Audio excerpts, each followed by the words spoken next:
पक्षविरोधी काम करणाऱ्या एकनाथ खडसे यांच्या विरोधामध्ये कारवाई झाली पाहिजे अशी मागणी करत जळगावचे शरद पवार गटाचे जिल्हाध्यक्ष रवींद्र पाटील यांनी शरद पवारांसमोर नाराजी व्यक्त केली आहे। तर रवींद्र पाटील अनेक वर्षांपासूनचे निष्ठावान कार्यकर्ते असून त्यांना आगामी काळामध्ये आमची सत्ता आल्यावर त्यांना विधान परिषद आमदारकी दिली जाईल असं आश्वासन शरद पवार गटाचे प्रदेशाध्यक्ष जयंत पाटील यांनी दिले आहे।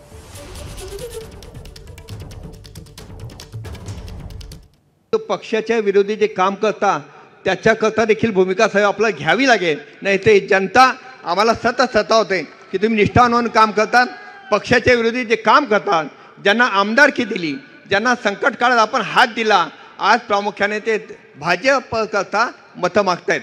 खरं म्हणजे भारतीय जनता पार्टीने त्यांना पक्षातून काढण्याचा प्रयत्न केला, अनेक त्रास केला, तुरुंगात टाकण्याचा प्रयत्न केला, परंतु आपण एकमेव नेते आहात की त्यांना आधार दिला आणि त्यांना राजकारण जिवंत ठेवून त्यांना आमदारकी बहाल केली।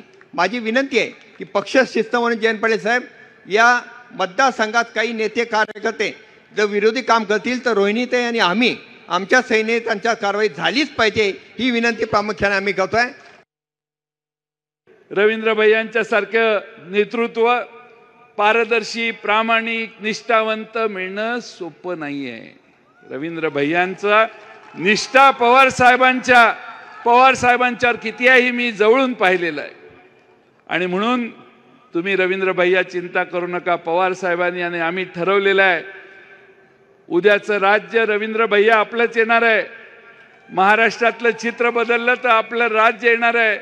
त्यावेळी रवींद्र भैया महाराष्ट्राच्या विधान परिषदेत ठेवण्याचं काम आम्ही सगळे करू, तुम्ही काही चिंता करण्याचं काम नाही। एबीपी माझा, उघडा डोळे बघा नीट।